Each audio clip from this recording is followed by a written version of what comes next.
पटना में लोक जनशक्ति पार्टी रामविलास की प्रदेश कार्यकारिणी की बैठक हुई। बैठक में प्रदेश अध्यक्ष राजू तिवारी, सांसद अरुण भारती के साथ कार्यकारिणी के सभी सदस्य मौजूद रहे। बैठक में कई महत्वपूर्ण प्रस्ताव पास हुए। पार्टी ने स्वतंत्र पहचान के साथ बिहार विधानसभा चुनाव लड़ने का प्रस्ताव पारित किया है।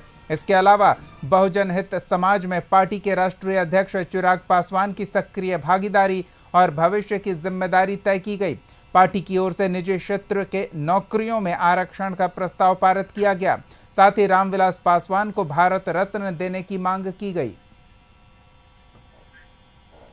ऐसे और मुद्दों पर भी जो बिहार से जुड़े हुए थे, इन सभी प्रस्तावों का पार्टी के नेताओं ने, कार्यकर्ताओं ने बड़ी बढ़ चढ़ के समर्थन किया और पूर्ण बहुमत से एक साथ ध्वनि करके इसको पारित कर दिया है।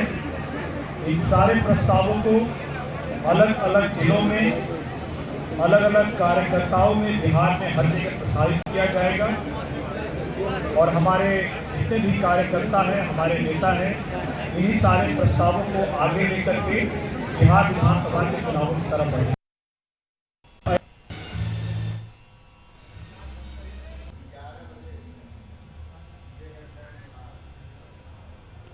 पटना में लोक जनशक्ति पार्टी रामविलास की प्रदेश कार्यकारिणी की बैठक हुई और बड़ी बात यह कि अलग पहचान के साथ पार्टी चुनाव में जाने की इच्छा रख रही है।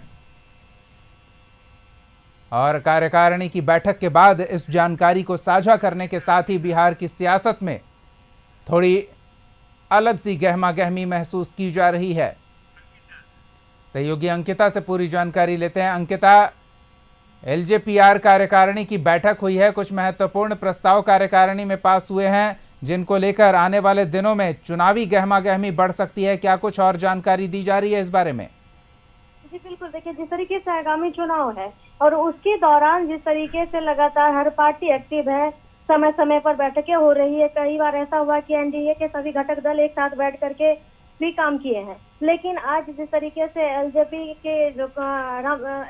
रामविलास की जो कार्यकारिणी की बैठक हुई है, तमाम बड़े चेहरे थे। जमुई के सांसद अरुण भारती थे, जो कि चिराग पासवान के बहनोई भी है। हुलास पांडे थे, कई सारे प्रवक्ता थे, उसके साथ ही कई बड़े अधिकारी भी मौजूद थे।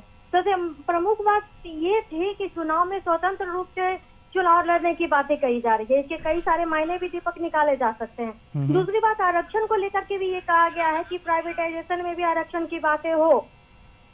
इसके साथ ही कई सारी ऐसी भी बातें हुई जिसको लेकर के जो आने वाले चुनाव में सहूलियत हो दलितों, पिछड़ों और जो ऐसे लोग हैं, उन लोगों के लिए भी बेहतरी के लिए सुझाव की बात कही गई है। चलिए, नजर बनाए रखें। धन्यवाद इन तमाम अपडेट्स के लिए अंकिता।